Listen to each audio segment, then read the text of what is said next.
Hello guys, welcome back. This is Sakshi. तो आज हम बात करने वाले हैं एक कोरियन सीरीज की जिसका नाम है गुड जॉब और ये एक mystery comedy romance fantasy drama है जो कि आपको काफी पसंद आने वाला है। तो गाइस वीडियो को बिल्कुल लास्ट तक देखिएगा। बिना किसी देरी के चलते हैं सीधा वीडियो की तरफ। कहानी की शुरुआत में हम देखते हैं एक कपल को जिनका एक बेटा था और हस्बैंड अपनी वाइफ के लिए एक हार लेकर आता है और उस हार के कारण उसकी वाइफ का मर्डर कर दिया जाता है। फिर हम देखते हैं उसी लड़के को जो बड़ा हो चुका होता है सियोन यू, जो एक बहुत अमीर सीईओ है, लेकिन उसका एक ही मकसद होता है अपनी माँ का चोरी हुआ कीमती हार ढूंढना। अब उसे खबर मिलती है कि वो हार 20 साल बाद एक सीक्रेट ऑक्शन में दिखा है। इस हार का नाम है क्यून्स टीयर्स। यहाँ पे उस हार के लिए बोलियां लगाई जा रही थी। सियोन यू आता है यहाँ पर एक बूढ़े आदमी का भेष बनाकर। उसे सिक्योरिटी गार्ड पकड़ लेते हैं। सियोन उस सिक्योरिटी को यहाँ पे गिरा देता है और वो अपने माइक के जरिए सबको अलर्ट कर देता है। यहाँ पे वो सभी सिक्योरिटी गार्ड्स की जमकर धुनाई करता है और फिर डाटाबेस चेक करता है ताकि हार का पता कर सके। इस काम में उसका दोस्त जिन्मो उसकी हेल्प कर रहा था। तभी सियोन वो देखता है कि इस कैबिन में एक लड़की अपने कुत्ते के साथ आती है। शायद यही ऑक्शन करवा रही हो। ये लड़की सीईओ थी। उसका डॉग ही सियोन को देख लेता है और सियोन को डॉग पसंद थे तो वो उसके साथ खेलने लगता है और मजबूरी में बाहर आ जाता है। वो बाहर आके उस लड़की से उस हार के बारे में पूछता है, लेकिन वो उसे कुछ नहीं बताती बल्कि बंदूक निकाल के उसके ऊपर तान देती है। जैसे ही वो गोली चलाने वाली होती है देखती है कि उसमें तो बुलेट्स ही नहीं है क्योंकि सियोनवू ने वो पहले ही निकाल ली थी। सियोनवू देख लेता है उस डॉग के गले में कोई लॉकेट है। वो उस डॉग को उठाकर बाहर लाता है और उसके गले से वो निकाल लेता है। उसके अंदर एक मेमोरी कार्ड था। फिर हमारी मुलाकात होती है सेरा से, जो कि अपने स्कूटर से डिलीवरी का काम करती है। तभी वो यहाँ लगे नोटिस बोर्ड पर एक चोर की फोटो देखती है जिस पर इनाम भी था। वो उसकी फोटो खींच के रख लेती है और सारे सिक्योरिटी गार्ड सियोनवू का पीछा कर रहे होते हैं। उसका दोस्त उसके लिए वहाँ बाइक खड़ी कर देता है, लेकिन वो ट्रक के पीछे होती है तो सियोनवू को दिखाई नहीं देती और वो सेरा की स्कूटी को वही समझकर उठा ले जाता है और तभी सेरा भी उसका पीछा करने लगती है। जैसे तैसे करके वो अपने दोस्त की वैन तक पहुँच जाता है। उसका दोस्त जब स्कूटी देखता है तो हैरान होता है क्योंकि वो तो उसने भेजी ही नहीं थी। उसने तो उसके लिए बाइक भेजी थी। उसके बाद सियोनवू अपने दोस्त से उस लड़की का स्कूटर वापस करने के लिए कहता है। जिन्मो उसे ले जाकर वहीं खड़ा कर देता है और कुछ पैसे भी रखता है, लेकिन वो हेलमेट लाना यहाँ भूल जाता है और सेरा यहाँ से गुजरते हुए अपना स्कूटर देख लेती है और वो उस पैकेट में पैसे देखकर भी काफी हैरान होती है। फिर सियोनवू उस मेमोरी कार्ड को चेक करता है जिसके अंदर काफी सारा चोरी का सामान था। दूसरी तरफ सेरा एक कसिनो में वेट्रेस का काम कर रही थी और वो सब पर नजर रख रही थी कि कौन क्या कर रहा है, कौन किस तरीके से चीटिंग कर रहा है और इन सब चीजों की रिपोर्ट वो सिक्योरिटी को देती रहती है। सेरा के पास एक टैलेंट है। वो अपनी नजरों के जरिए बहुत बारीक से बारीक चीज भी दे सकती है, यानी कि उसकी आई ईगल आई है। लेकिन जब भी वो उसका ज्यादा इस्तेमाल करती थी तो उसे चक्कर आने लगता था। तभी यहाँ पे मौजूद सेरा उसी चोर को भी देख लेती है। तभी इसके बगल में सियोनवू भेष बदल के आता है और उससे बातें करने लगता है। सेरा इन दोनों को देख रही होती है। कांगचुल भी भागने की कोशिश करता है, लेकिन सेरा इन दोनों को पकड़ लेती है और एक रूम में लॉक कर देती है। सेरा तो उस चोर को देखकर खुश होती है कि उसके लिए उसे 5 मिलियन वॉन मिलने वाले हैं और सेरा फिर सियोनवू को देखती है। उससे उसके गेटअप पर शक होता है और वो उसकी नकली दाढ़ी मुझे निकाल देती है। सेरा पुलिस को कॉल करती है और बाहर खड़ी होकर हंस रही होती है। वही अंदर सियोनवू उस चोर से उस हार के बारे में पूछ रहा था, लेकिन वो उसे कुछ नहीं बताता। सियोनवू उसे ऑफर देता है कि वो उसकी जान पुलिस से बचाएगा अगर वो उसका साथ देगा तो। इसके बाद सियोनवू अपने दोस्त को कॉल करता है और उसका दोस्त बाहर आके नाटक करता है। सेरा देख के डर जाती है और उसकी मदद करने जाती है और अंदर से सियोनवू अपनी रिंग के जरिए उस दरवाजे को खोल देता है। ये दोनों यहाँ से निकल जाते हैं और उसका दोस्त भी उठ के वहाँ से चला जाता है। सेरा उस चोर और सियोनवू को भागते हुए देख लेती है। सेरा और बहुत से सिक्योरिटी गार्ड्स उन दोनों को पकड़ते हैं। ये दोनों फिर ऊपर पहुँच जाते हैं और छत पे आने पर सियोनवू उससे उस हार के बारे में पूछता है। वो उसे बता देता है कि उसने उसे एक एक्ट्रेस के घर से चुराया था। छत पर सेरा भी आ जाती है और अपनी जेब से एक डिवाइस निकालती है। सेरा उन्हें सरेंडर करने के लिए कहती है, लेकिन सियोनवू चोर की शर्ट पकड़कर भागने लगता है, लेकिन चोर तो अपनी शर्ट उतार देता है। सियोनवू कहता है कि मैं तो तेरी जान बचा रहा था और वो अकेले ही जाकर छलांग लगा देता है। उसने एक कूड़े के ट्रक पर छलांग लगाया था जो कि उसका दोस्त ही चला रहा था और पुलिस पकड़ के उस चोर को गिरफ्तार कर लेती है। अगले दिन हम सेरा को देखते हैं उसकी फ्रेंड की बेकरी पर। इन्होंने ये बेकरी नई स्टार्ट की थी और उसके ऊपर की मंजिल पर सियोनवू अपने दोस्त के साथ था। सेरा की दोस्त कहती है कि क्यों ना हम अपनी बेकरी का सामान पहले लोगों को दे, तो वो ऊपर जाते हैं उन्हें अपना बेकरी का सामान देने के लिए। वो दोनों बाहर से बताते हैं कि हम आपको सैंपल देने आए हैं और ये दोनों अंदर कैमरे से उन्हें देख रहे होते हैं। फिर सेरा की दोस्त उसे बाहर रख के चली जाती है और जब भी दोनों नीचे आते हैं तो देखते हैं कि जिन्मो के नाम का एक पार्सल आया है। तभी सेरा की दोस्त उस पार्सल को वहाँ पहुँचाने के बारे में सोचती है और दोनों उठाने लगते हैं। वहीं अंदर जिन्मो देखता है कि ये दोनों लड़कियां उस पार्सल को उठा रही हैं। उसमें उसका बहुत कीमती सामान था, लेकिन लाते हुए पार्सल उनके हाथ से छूट जाता है। जिन्मो तो उसे देखकर बहुत गुस्सा होता है। सियोनवो उसको रोकता भी है, लेकिन वो भागती हुई बाहर आ जाता है और वो अंदर से हेलमेट पहन के आता है। जिन्मो जल्दी से अपना पार्सल उठाता है। सेरा की दोस्त देखती है जिन्मो के पैर पे उसका केक फंसा हुआ है। ये देखकर उसे बहुत बुरा लगता है। जिन्मो यहाँ पे अपना चेहरा छुपाने की कोशिश करता है, लेकिन सेरा तो अपना हेलमेट पहचान जाती है। उसे लगता है कि ये वही चोर है जिसने उसकी स्कूटी चुराई थी। ये दोनों जब यहाँ से निकल जाते हैं तो सेरा भी इनका पीछा करती है। सियोनवो और जिन्मो उस एक्ट्रेस के घर पे जाते हैं और सेरा भी अपनी नजरों से सब देखती है। सेरा यहाँ पे पुलिस को कॉल करती है और सियोनवो जब अंदर जाता है तो वो देखता है कि बेड पे बहुत सारा खून गिरा हुआ है और हर जगह खून ही खून है। सेरा भी ये सब नजारा देख लेती है और तभी यहाँ पुलिस पहुंच जाती है। पुलिस उसे अरेस्ट कर लेती है और जाते जाते वो सेरा को देख के समझ जाता है कि इसी ने कॉल किया होगा। यहाँ पुलिस स्टेशन में उससे पूछताछ की जाती है, लेकिन सियोनवो कहता है कि वो मेरी कंपनी के लिए मॉडलिंग करती है, मैं उससे सिर्फ मिलने गया था और कुछ नहीं। इतने में यहाँ पे जिन्मो आ जाता है उसका लॉयर बनके और कहता है कि पुलिस के आने से 5 मिनट पहले वो उस घर में गया था और सियोनवो के कपड़ों पर कोई खून भी नहीं लगा हुआ है, जबकि कमरे में इतना सारा खून था। अब पुलिस के पास कोई रास्ता नहीं था तो वो उसे छोड़ देते हैं इन्वेस्टिगेशन में दोबारा आने का कह के। इसके बाद सेरा टीवी न्यूज देखती है और तब उसे सियोनवो के बारे में पता चलता है कि वो एक बड़ी कंपनी का सीईओ है। इसके बाद वो अपनी दोस्त किम के पास जाती है और उसे सारी बातें बताती है। तभी उसका मकान मालिक कॉल करता है और उसे जगह खाली करने के लिए कहता है और वो मकान मालिक कोई और नहीं बल्कि जिन्मो ही होता है। और सेरा को काफी गुस्सा आ रहा होता है, इसीलिए वो गुस्से में सीधे जिन्मो के पास ऊपर पहुंच जाते हैं। सीसीटीवी पर ये दोनों उसे देख लेते हैं। सियोनवो जिन्मो से सेरा से बात करने के लिए कहता है और वो तो यहाँ पे आके भड़क जाती है कि मेरी फ्रेंड ने अभी अभी अपना बिजनेस शुरू किया है, वो सबको फ्री में सैंपल दे रही थी और आपको भी देने आई थी और आप हमें यहाँ से निकालना चाहते हैं। इतने में सियोनवो बाहर आ जाता है और कहता है कि हम तुम्हें 6 महीने का किराया देने को तैयार है, तुम ये जगह अभी खाली कर दो। लेकिन सेरा उससे माफी मांगती है कि मैं आपकी असलियत नहीं जानती थी, इसलिए मुझे माफ कर दीजिए। और वो कहती है कि आपके जाने से पहले एक आदमी उस घर से बाहर निकला था। ये सुनकर वो पूछता है कि कौन था वो। सेरा उससे डील करती है कि अगर आप बेकरी खाली नहीं करवाएंगे तो मैं और डिटेल्स आपको दूंगी। सियोनवो यहाँ पे मान जाता है। अब सेरा उन्हें उस जगह पर ले जाती है, लेकिन ये जगह तो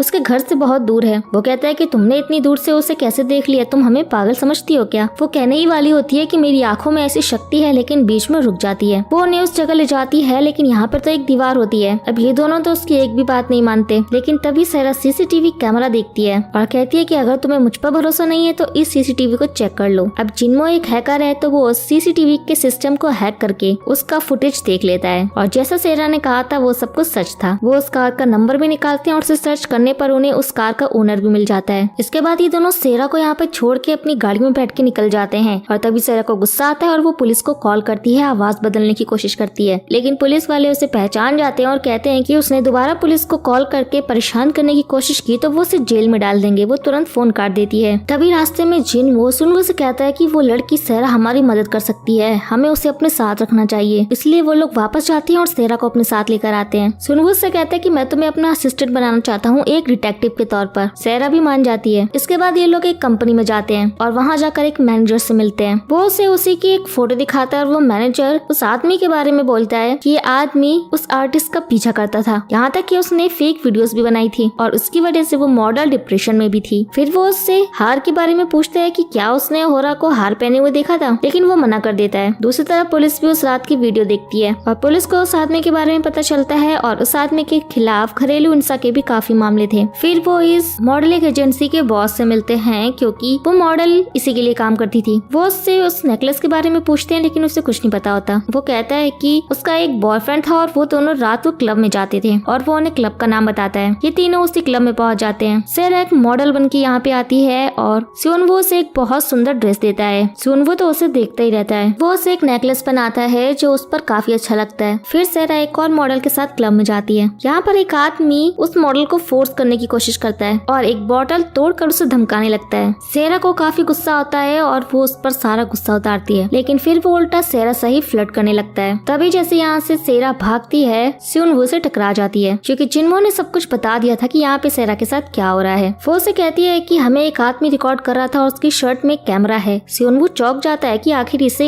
इतनी बारीकी से कैसे पता। सियोनवो गुस्से में जाके उसका शर्ट पकड़ता है तो उसमें से कैमरा निकलता है। सेरा अपनी टांग अड़ा के उसे गिरा देती है और हमें पता चलता है कि ये तो उस आर्टिस्ट का मैनेजर है। और पूछने पर वो बताता है कि ये सब उसने अपने बॉस के कहने पर किया। उसका बॉस ऐसे ही आने वाली मॉडल्स की वीडियो रिकॉर्ड कराता है। फिर हम उनकी वीडियो बनाकर हमारी कंपनी में मॉडलिंग करने के लिए उन्हें फोर्स करते हैं। इसके बाद सुन वूसी के फोन से उसके बॉस को मैसेज पड़ता है कि हम पकड़े गए, सारे एविडेंस मिटा दो। बॉस वहाँ भी परेशान होता है। वो मेमोरी कार्ड निकालता है कि इतने में सब यहाँ पे पहुँच जाते हैं। यही था इनका प्लान। इन्हें देखते ही वो मेमोरी कार्ड अपने मुंह में डाल लेता है। सब बहुत कोशिश करते हैं पर कुछ नहीं होता। सेरा पीछे से आती है और उसको पकड़ के किक मारती है, तभी उसके मुंह से चिप निकलती है। और यहाँ पे जिनमो और सुनवू सेरा का टैलेंट देख के हैरान होते हैं। दूसरी तरफ पुलिस ऑफिसर सेरा के बताए हुए कार नंबर को चेक करते हैं। उसके अंदर कई वेपन्स होते हैं। दूसरी तरफ ये तीनों उस मेमोरी कार्ड में रिकॉर्ड्स वीडियो को देखते हैं जिसमें वो आर्टिस्ट किसी के साथ बात कर रही होती है। उसके हाथ में एक ब्रेसलेट होता है जिसे सेरा देख पाती है अपनी ईगल जैसी आई से। और उसके पीछे से एक आदमी निकलता है जिसके बैग पे की चैन लगा था और कहती है कि उस दिन उसके घर से जो आदमी निकला था उसके बैग पर भी की चैन था। यहाँ तो ये दोनों हैरान होते हैं कि ऐसा कैसे हो सकता है, ये इतनी बारीकी से कैसे देख सकती है इतना जूम करके। लेकिन सेरा बहाना बनाती है कि उसे घर जाना है, उसकी तबीयत ठीक नहीं है। और सुनवू उससे अपना नेकलेस मांगता है तो वो सोचती है कि ये इतनी छोटे से नेकलेस को पता नहीं कितना भाव दे रहा है। वो नेकलेस उतार के देती है तो वो उसे बहुत संभाल के रखता है और कहता है कि इसकी कीमत जानती हो, ये 10 करोड़ का है। सेरा ये सुन के शॉक्ड हो जाती है कि वो इतनी देर से इतनी महंगे नेकलेस को अपने गले में पहन के घूम रही थी। फिर वो घर आती है और किम यहाँ पे सेरा का ड्रेस देखकर चौंक जाती है। कहती है कि ड्रेस तो बहुत अच्छा है, इसका दाम 1 लाख से तो कम नहीं होगा। ये सुन के सेरा फिर से चौंक जाती है क्योंकि 1 लाख तो उसके 6 महीने की कमाई है। दूसरी तरफ सियोनवो को भी शक हो रहा था कि सेरा के पास कुछ तो पावर है। अगले दिन वो सेरा के अपार्टमेंट से 1 किलोमीटर की दूरी पर छत पर टेलीस्कोप लेके खड़ा हो जाता है और सेरा को कॉल करता है। वो उसे छत पे बुलाता है और कहते है कि मैं जान चुका हूँ कि तुम्हारे पास दूर की चीजों को देखने की पावर है। वो इतनी दूर से उसे देख भी लेती है। वो एक बोर्ड उठाकर दिखाता है और कहता है कि मैं तुम्हें दिख रहा हूँ ना। लेकिन सेरा कहती है कि कहाँ दिख रहे हो, ना मुझे तुम दिख रहे हो ना तुम्हारे हाथ की चीज। सुनवो कहता है पकड़ी गई, मैंने बताया ही नहीं कि मेरे हाथ में कुछ है। इतने वो नीचे गिरने का नाटक करता है तो सेरा कहती है कि अरे अरे ठीक से खड़े रहो, मरने का इरादा है क्या तुम्हारा। अब सुनवो कहता है कि अब तो तुम पकड़ी गई हो, यानी कि तुम्हारे पास वो पावर है जिसका मुझे शक था। दूसरी ओर सुनवो की कंपनी को देखते जहाँ पे उसका सेक्रेटरी उससे कुछ साइन लेने आया था, लेकिन सुनवो अपने ऑफिस में होता ही नहीं है। सुनवो और जिनवो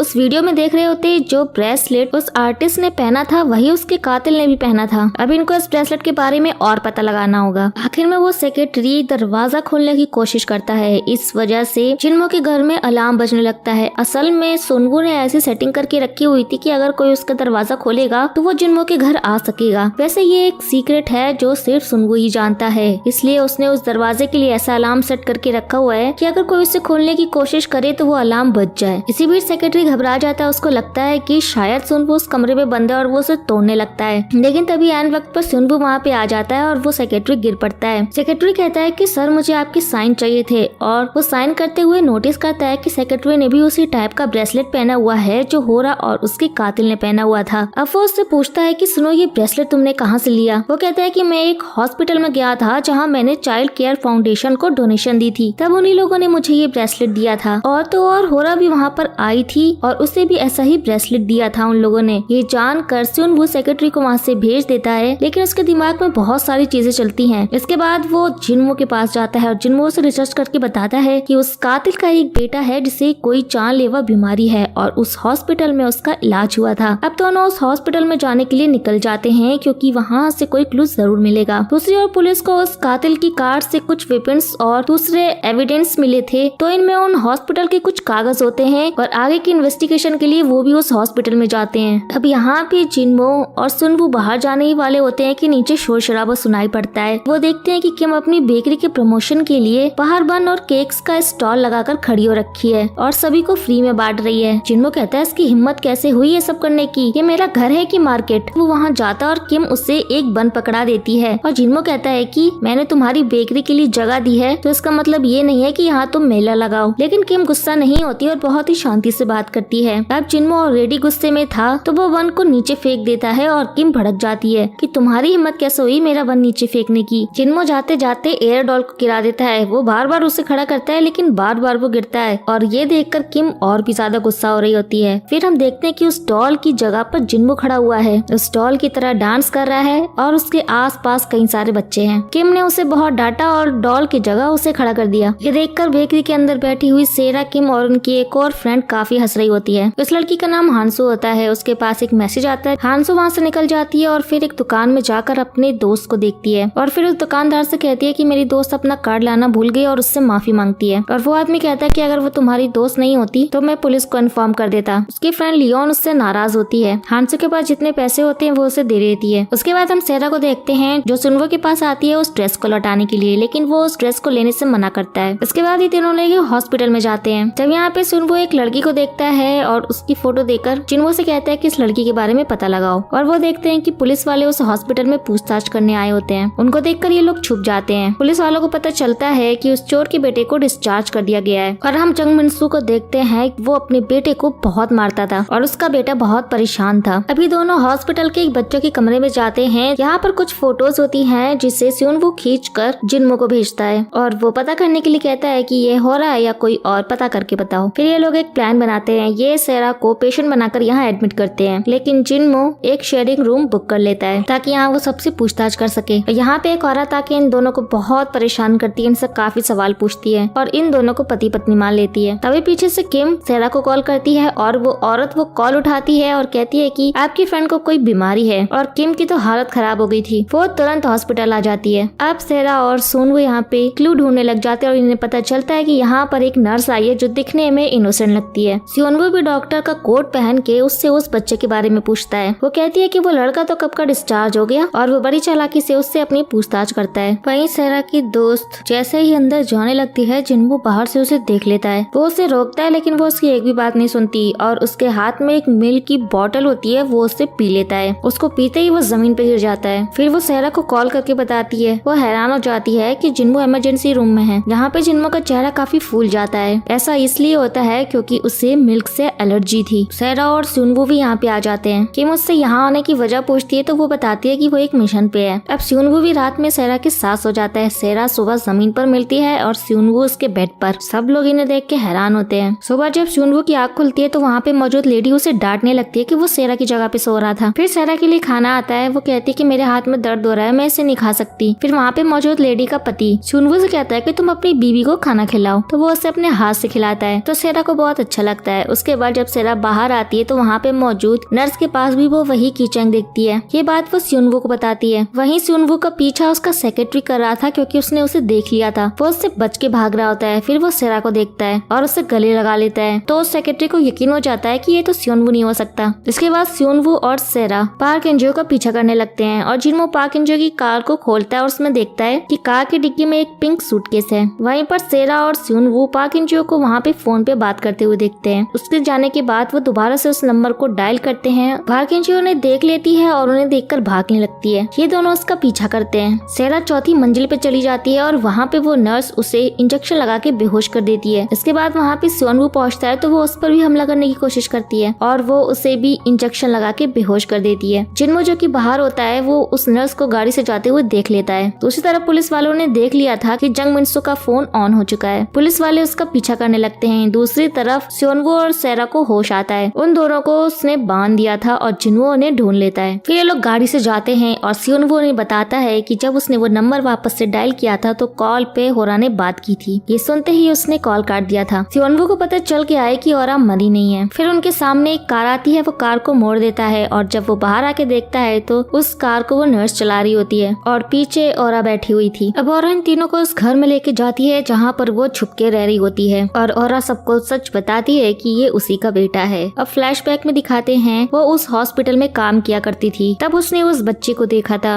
जिसे देखकर उसके अंदर फीलिंग्स आने लगी, क्योंकि उसका नाम सुनकर उसे याद आ गया था कि जब उसका बच्चा होगा तो उसे वो यही नाम देती। और उस नर्स को भी देखकर उसे याद आ गया था कि जब वो प्रेग्नेंट थी तो यही नर्स उसका चेकअप करती थी। औरा ने अपने बॉयफ्रेंड से ब्रेकअप कर लिया था। नर्स उसे यहाँ पे सब सच बता देती है कि तुम्हारे बॉयफ्रेंड ने मुझे पैसे दिए थे तुमसे झूठ बोलने के लिए कि तुम्हारा बच्चा मर गया है, और तब उसने उस बच्चे को अनाथालय में छोड़ दिया था। लेकिन उस बच्चे को किसी ने गोद ले लिया था और गोद लेने वाला कोई और नहीं वही आदमी था जिसे ये लोग औरा का कातिल समझ रहे हैं। पर ये आदमी इस बच्चे को बहुत मारता भी था। अब औरा अपने बॉयफ्रेंड के घर जाती है जहाँ पर उसने ये नेकलेस देखा। वो जानती थी कि ये बहुत ही स्पेशल नेकलेस है और इसीलिए उसने उससे बदला लेने के लिए वो नेकलेस चुरा लिया। लेकिन ये चुराने के बाद उसके लाइफ में बहुत सारे इंसिडेंट्स होने लगे। उसके पास 9 नंबर से मैसेज भी आया कि वो नेकलेस लौटा दो वरना तुम नहीं बचोगी। एक बार तो उसने सोच लिया था वो नेकलेस वापस रखने के लिए, लेकिन वो उसके घर से भी चोरी हो गया। लेकिन वो उस आदमी से भी बदला लेना चाहती थी जिसने उसके बच्चे को टॉर्चर किया था। इसलिए वो उसकी गाड़ी में कुछ चीजें रखती है और फिर अपने घर पे आके ऐसी सेटिंग करती है जिससे ऐसा लगे कि उसका मर्डर हुआ है। और फिर फिर उसी आदमी की तरह ड्रेस पहनकर वहाँ से बच निकली और जैसा कि वो चाहती थी वही हुआ। पुलिस ने उस आदमी को पकड़ा क्योंकि औरा ने उसे वहाँ पे बांध के रखा था। सुनवो उससे यहाँ पे उसके बॉयफ्रेंड के बारे में पूछता है, लेकिन वो उसे कुछ नहीं बताती और कहती है कि उसके बेटे की सर्जरी के लिए उसे फ्लाइट से कहीं और जाना है और उसे टाइम पर पहुंचना बहुत जरूरी है। जब मेरे बेटे का ऑपरेशन हो जाएगा तब मैं तुम्हें सब बता दूंगी।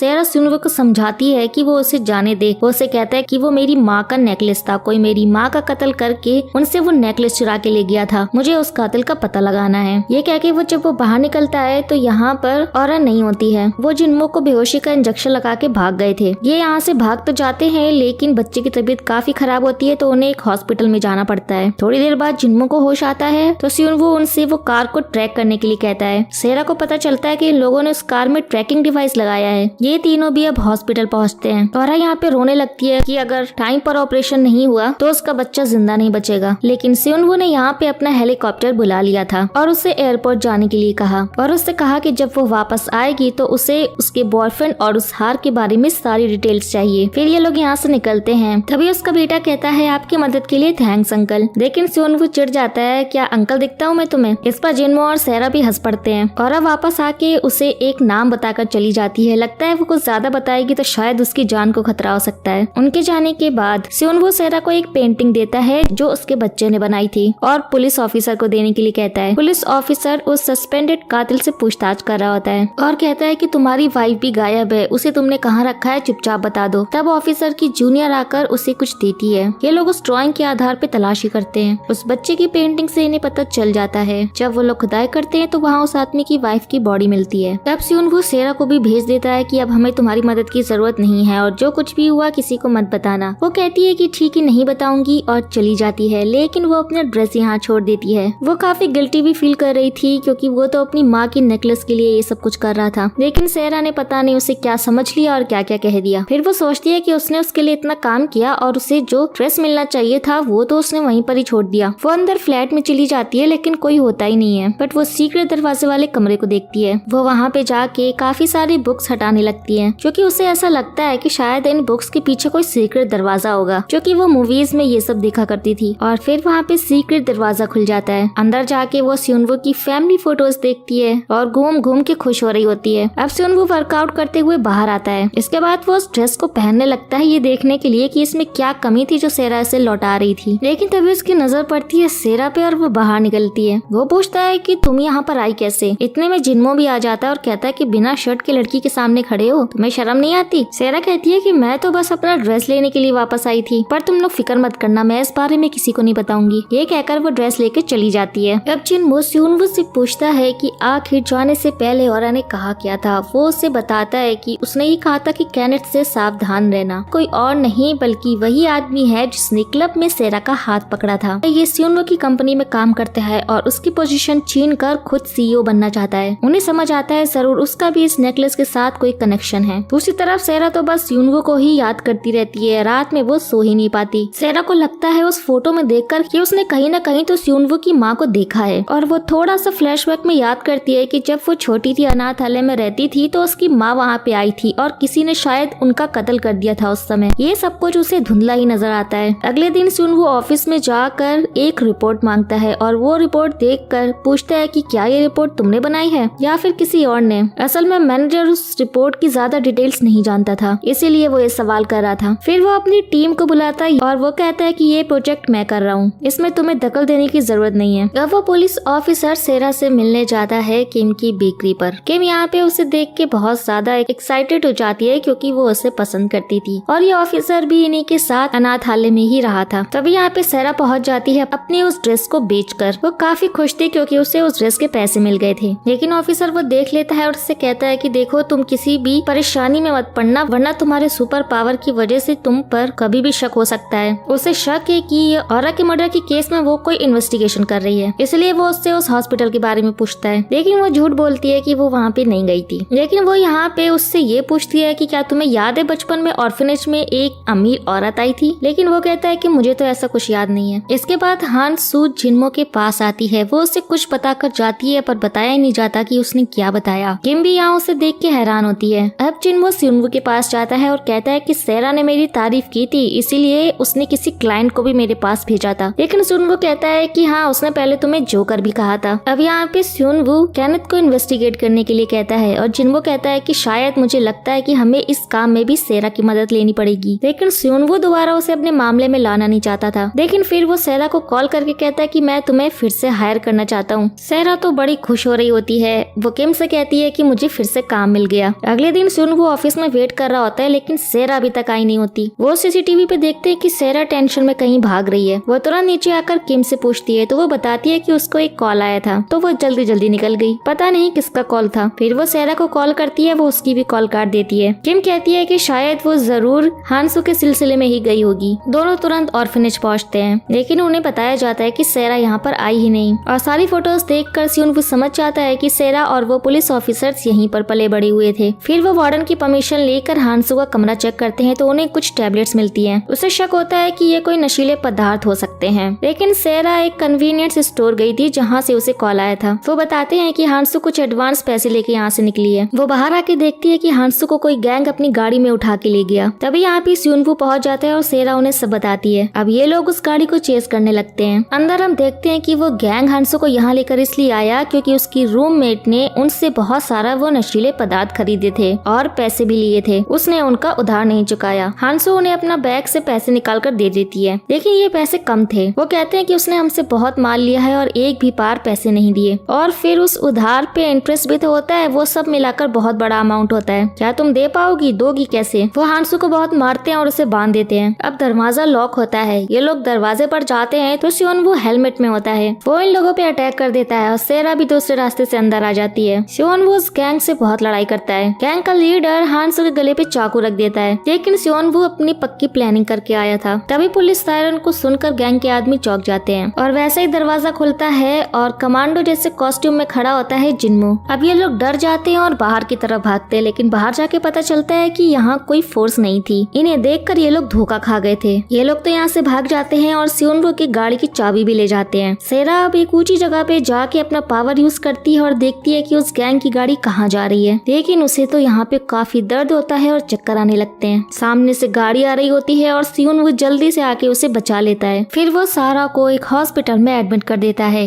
यहाँ पे किम भी आ जाती है और उन्हें देखकर बहुत परेशान होती है। जिन्मो उसे बताता है कि वो हानसू को देखने के लिए गए थे, लेकिन वो किडनैप हो गई। तभी सेरा को होश आ जाता है। वो हानसू को ढूंढने के लिए जाती है, लेकिन स्योनवू उसे आराम करने के लिए कहता है। दूसरी तरफ हम देखते हैं कि उन लोगों ने उन दोनों को एक कंटेनर में डाल के लॉक कर दिया था। हानसू जोर जोर से चिल्लाने लगती है। वहीं दूसरी तरफ स्योनवू और जिन्मो उन ड्रग्स के बारे में पता कर लेते हैं। वो कहता है कि इन्हें बहुत से स्टूडेंट काफी तेजी से इस्तेमाल कर रहे हैं। फिर जिन्मो उसे टीन टॉनिक फेस्टिवल के बारे में बताता है, जहाँ पर बहुत से स्टूडेंट्स आया करते थे और उस क्लब में ड्रग्स माफिया उन ड्रग्स की गोलियों को बेचा करते थे। अब रात में इस क्लब में स्योनवू, जिन्मो, सेरा और किम आते हैं स्टूडेंट की ड्रेस पहनकर, ताकि उन्हें कोई पहचाने ना। सेरा और जिन्मो यहाँ बहुत डांस करते हैं। स्योनवू एक आदमी के साथ पत्ते खेल रहा होता है। उस गेम में वो हार जाता है। स्योनवू उस आदमी से गोलियों की मांग करता है तो आदमी को पैसे दिखा देता है। दूसरी तरफ किम नकली ड्रग्स की गोलियों को स्टूडेंट्स को बेच रही थी। तभी यहाँ पे किडनैपर्स की गैंग आ जाती है। वो गैंग का लीडर इन्हें पहचान जाता है। स्योनवू उसे ना जानने का नाटक करता है और वो लीडर उनसे उस गोलियों को लेता है और चेक करता है। वो जान जाता है कि ये गोलियां नकली हैं। स्योनवू उससे ड्रग्स का सामान मांगता है और यहाँ तक कि उसे पैसों का बैग भी दिखाता है। तभी वो लीडर हंसने लगता है और यहाँ पे उस लीडर के आदमी सेरा को लेकर आते हैं। ये देखकर ये तीनों हैरान हो जाते हैं। तभी जिन्मो और किम उनकी तरफ बंदूक कर देते हैं। वहाँ पे और भी स्टूडेंट होते हैं जो उन गुंडों की तरफ बंदूक उठाते हैं। सारे स्टूडेंट नकली बंदूक से उनकी तरफ गोलियां चलाने लगते हैं और वो लोग उस गैंग के ऊपर जाल डाल देते हैं और भाग जाते हैं। तभी यहाँ पे पुलिस ऑफिसर पहुंच जाता है और अंदर जाके देखते हैं कि वहाँ पे वो गैंग बंदी हुई थी और एक सूटकेस भी रखा था जिसमें ड्रग्स का सारा सामान था। यहाँ पर एक कैमरा भी रखा था जिसमें रिकॉर्डिंग चल रही थी। दूसरी तरफ हम देखते हैं कि वो चारों हानसू और उसकी फ्रेंड को ढूंढ लेते हैं। सेरा हानसू को गले लगाती है, वो रोने लगती है। इन्हें हॉस्पिटल में एडमिट कर दिया जाता है। हानसू और उसकी फ्रेंड अनाथ थे, उनका सेरा के सिवा और कोई नहीं था। इसके बाद ये चारों एक रेस्टोरेंट में जाके बियर पीने लगते हैं। फिर रात को स्योनवू जब अपने घर जाता है तो वो सेरा का रिज्यूमे देखता है जिसमें बहुत सारे एक्सपीरियंस लिखा हुआ था। ये देख के वो काफी खुश हो रहा होता है। नेक्स्ट डे जिन्मो की सुबह जब आँख खुलती है तो वो देखता है कि वो अपने घर पे बिना कपड़ों के है। तो उसे कल रात की बात याद आती है जब वो किम के साथ था। उन दोनों ने बहुत ज्यादा पी ली थी। वो जल्दी से कपड़े पहन के भाग रहा होता है, लेकिन तभी यहाँ पे किम आती है और कल रात की बात याद करने लगते हैं। बाहर आके किम को भी काफी अफसोस होता है और अंदर जिन्मो को भी। अब स्योनवू सेरा से मिलता है और उसे अपने साथ काम करने के लिए कहता है ताकि सेरा काम कांग ताइजुन पर नजर रख सके। इसके लिए सेरा अब रेडी हो जाती है और हम पुलिस स्टेशन में देखते हैं जहाँ पे वो सारे गैंग को ले आए थे। दूसरी तरफ सेरा कंपनी में इंटरव्यू के लिए चली जाती है और वहाँ पे मैनेजर सारा का रिज्यूम देखते हैं। उन्हें वहाँ पे काफी सारा वर्क एक्सपीरियंस नजर आता है और उसके रिज्यूम में लिखा होता है कि उसे कांग ताइजुन का सेक्रेटरी बनाया जाए। अब सेरा को उस जगह पहुँचा दिया जाता है जहाँ पर उसे काम करना था। वो लड़की उसे मैगजीन दिखाती है और वो देखती है कि उसमें वही आदमी था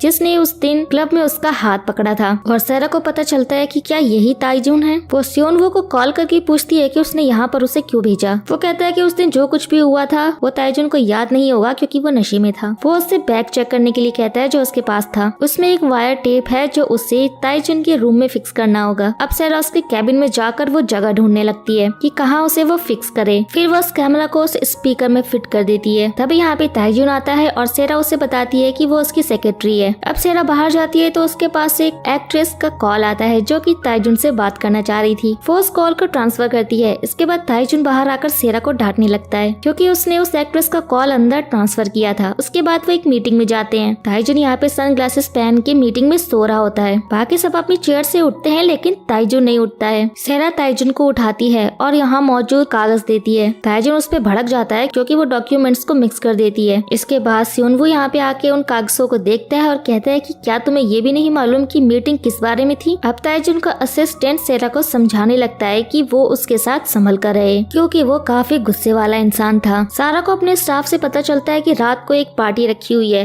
दूसरी तरफ सियोनवू के पास हेड वानसू जाते हैं और वो उसे जल्द से जल्द शादी करने के लिए कहते हैं। ये ताइजू के पिता हैं और इस कंपनी में पार्टनर है। सोंगवू उनकी काफी रिस्पेक्ट करता है। असल में सियोनवू के पेरेंट्स और वानसू पार्टनर्स थे और अपने पेरेंट्स के बाद सियोनवू को इस कंपनी का सीईओ बनाया गया था। इसीलिए ताइजू सियोनवू से चिढ़ता है और खुद सीईओ बनना चाहता है। तो उसी तरफ किन की बेकरी में आकर एक आदमी चिल्लाता है कि तुम्हारी पर में एक मेटल का टुकड़ा मिला था, मैं अभी तुम्हारी कंप्लेन कर दूंगा पुलिस को। वो कहती है कि ऐसा हो ही नहीं सकता और ये सब देखकर जिन्मो यहाँ पे आ जाता है। वो कहता है कि मैं इस लड़की का लॉयर हूँ, आपकी जो भी प्रॉब्लम है आप मुझे बताइए। तभी जिन्मो का कॉल भी आता है और उस कॉल को अटेंड करते हुए वो इस आदमी को डराने की कोशिश भी करता है। असल में वो आदमी किम को डरा कर उससे पैसे लेने के लिए आया था, लेकिन वो जिन्मो की बातों से डर के वहाँ से भाग जाता है। अगले सीन में ताइजुन एक बार में जाके ड्रिंक करता है और सियोनवू भी उसका पीछा करते हुए वहाँ जाता है। सियोनवू का सेक्रेटरी कंपनी के सारे नए जॉइनीज को पार्टी दे रहा होता है और दूसरी तरफ ताइजुन एक मॉडल से मिलता है जो पहले सेरा को उस क्लब में लाई थी और वो उससे उस मॉडल के बारे में पूछता है जो उसके साथ आई थी, उसने फोटो क्लिक की थी, यानी सेरा के बारे में। सियोनवू एक सीक्रेट माइक के जरिए उसकी बातें भी सुन रहा होता है। वो डर जाता है कि कहीं वो फोटो देखकर उसे पता न चल जाए सेरा कौन है। उसे अब भी सेरा का चेहरा पहचानने में नहीं आया था, लेकिन उसने जो नेकलेस पहना हुआ था उसे जूम करके वो देखता है। अब सेक्रेटरी सभी को लेकर उस बार में जाता है जहाँ पर सियोनवू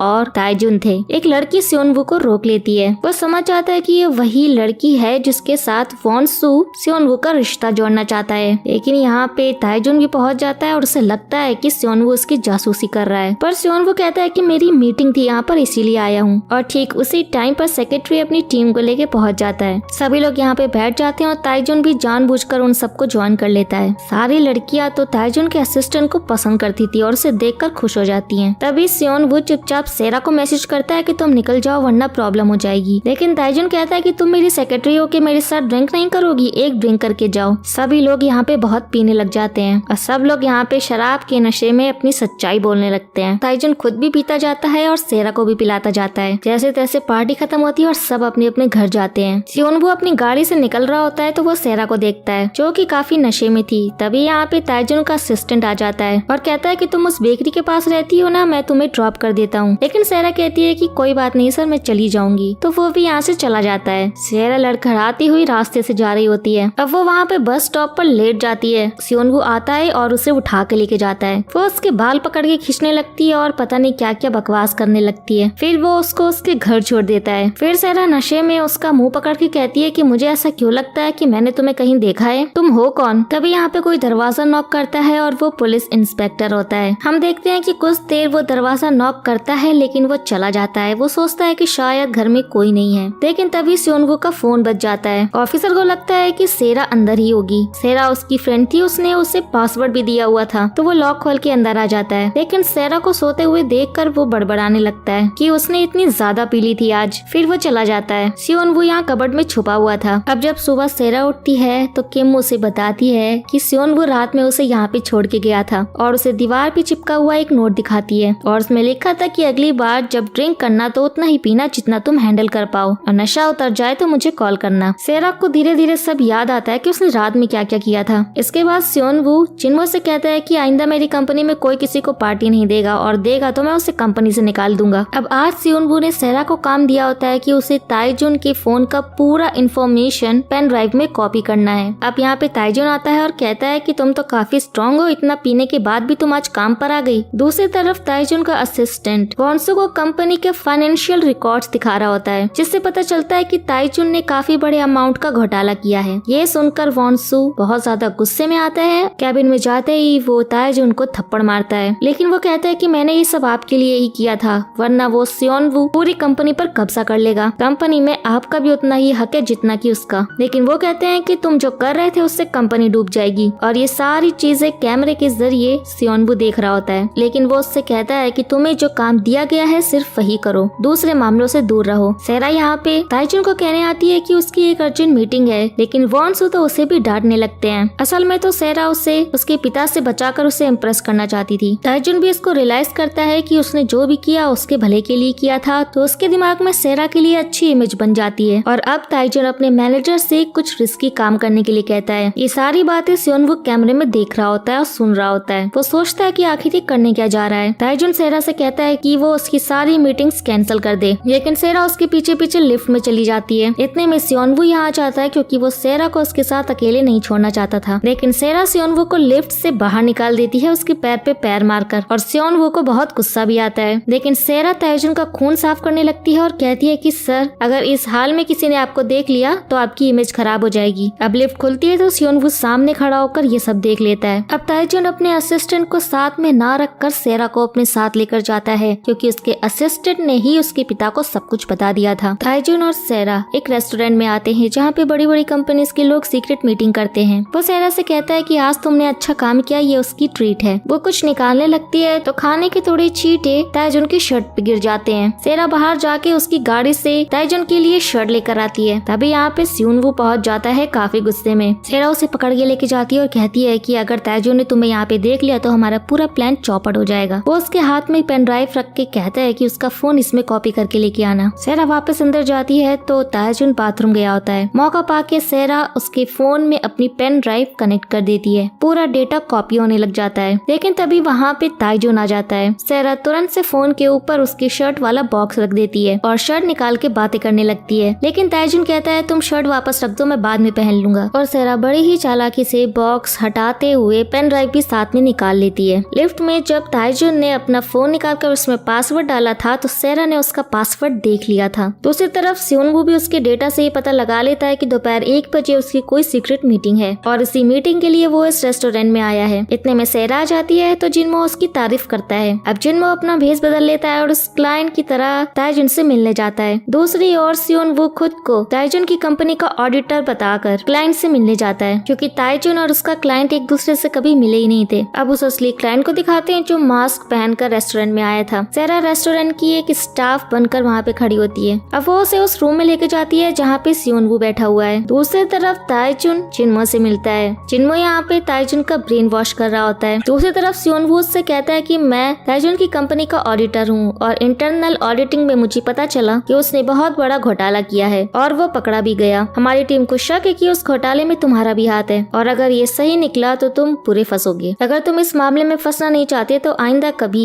ताइजुन को कांटेक्ट मत करना। क्लाइंट घबरा जाता है और कहता है कि इन समय मेरा नाम नहीं आना चाहिए, ना मैं उसे मिलूंगा ना ही कभी कांटेक्ट करूंगा। दूसरी तरफ जिनमो ताइजुन को ऐसे धमकाता है कि वो खुद मना कर देता है इस डील को करने से। अब ताइजुन की ये सीक्रेट डीलिंग कैंसिल हो जाती है, लेकिन यहाँ पे ताइजुन का असिस्टेंट बैठा होता है और वो सियोनवू और सेरा की फोटो क्लिक कर लेता है। फिर हम जिनमो और किम को देखते हैं। किम उसे ट्रीट देने के लिए एक रेस्टोरेंट में लेकर आती है। दूसरी तरफ सियोनवू का सेक्रेटरी उसे बताता है कि वॉन्सू ने आपके लिए ब्लाइंड डेट फिक्स किया है। अब सियोनवू उस लड़की से मिलने जाता है। यहाँ पे वॉन्सू भी बैठा होता है। वो इन दोनों को ऑल द बेस्ट कहकर चला जाता है। वो लड़की अपना इंट्रो देती है और बात करने लगती है। अब जिनमो बाहर जाके सेरा को कॉल करता है और कहता है कि सियोनवू का मैसेज आया था, वो किसी ब्लाइंड डेट पर फंसा हुआ है, तुम जाकर उसे बचाओ। तभी उस डेट पर सेरा पहुंच जाती है और सियोनवू पर चिल्लाती बताती है कि तुम्हारी हिम्मत कैसे हुई मेरे अलावा किसी और लड़की के साथ आने की। ताइजुन समझ जाता है कि जिन्मो ने सेरा को भेजा है। सेरा उस लड़की से कहती है कि मैं सियोनवू की गर्लफ्रेंड हूँ। दूसरी तरफ किम जिन्मो को बेकरी में ले जाती है, उसे बन बनाने के लिए आटा गूंदना था। जिन्मो भी उसके साथ ये सारे काम करने लगता है। दूसरी तरफ सेरा अपनी लव स्टोरी सुनाकर उस लड़की को इरिटेट करती है। फोर्ट के जाने लगती है, लेकिन जाते जाते सियोनवू को धमकाती है कि तुमने मुझे धोखा दिया है और इसका बदला तो मैं लेकर रहूंगी। सेरा यहाँ पे देख लेती है कि उसका सेक्रेटरी भी यहाँ पे खड़ा हुआ है और सियोनवू सोचता है कि वो तो पता नहीं पहले से मेरे बारे में क्या क्या सोच रहा है और अब पता नहीं क्या ही सोचेगा। उसने तुम्हें मेरे साथ देख जो लिया है। वो उसे एक अजीब से ग्लासेस पहना देता है। सेक्रेटरी सेरा का चेहरा देखने की कोशिश करता है लेकिन देख नहीं पाता। अब ये दोनों ऊपर कमरे में आ जाते हैं, लेकिन सेरा को काफी तेज भूख लगने लग जाती है। सियोनवू कहता है कि तुमने मेरी ब्लाइंड डेट को भगा दिया, इसी खुशी में मैं तुम्हें ट्रीट देता हूँ, तुम जो चाहे वो ऑर्डर कर लो। अब सेरा अपना फेवरेट फूड ऑर्डर करती है। दूसरी तरफ जिन्मो और किम खेल खेल में आटा गूंद रहे होते हैं। तभी यहाँ पे ऑफिसर आ जाता है और उससे कहता है कि अच्छा तो ये है तुम्हारा इम्पोर्टेंट काम। वो उससे फेस्टिवल के बारे में पूछता है, लेकिन वो कहती है कि नहीं तो मुझे उस जगह के बारे में कुछ भी नहीं पता। दूसरी तरफ ताइजुन का असिस्टेंट उसको सियोनवू और सेरा के साथ में फोटो दिखाकर कहता है कि मुझे तो लगता है कि ये दोनों मिले हुए हैं। ताइजुन को बहुत गुस्सा आता है कि ये अब तक मेरी जासूसी कर रही थी। वो उससे उस पर नजर रखने के लिए कहता है। दूसरी तरफ सेरा पेट भर के खाना खा लेती है और बियर भी बहुत ज्यादा पीती है। अब सेरा तो यहाँ पे गहरी नींद में सो जाती है। अब वो सेरा को उठाकर बेड पे सुला देता है और खुद बाहर सोफे पे सो जाता है। दूसरी तरफ कोई कंपनी के फाइनेंशियल डॉक्यूमेंट्स को एक्सेस कर रहा होता है। सुबह होती है तो सियोनवू जो सोफे पर सोया हुआ था वो बेड पर होता है और सेरा भी उसके साथ में।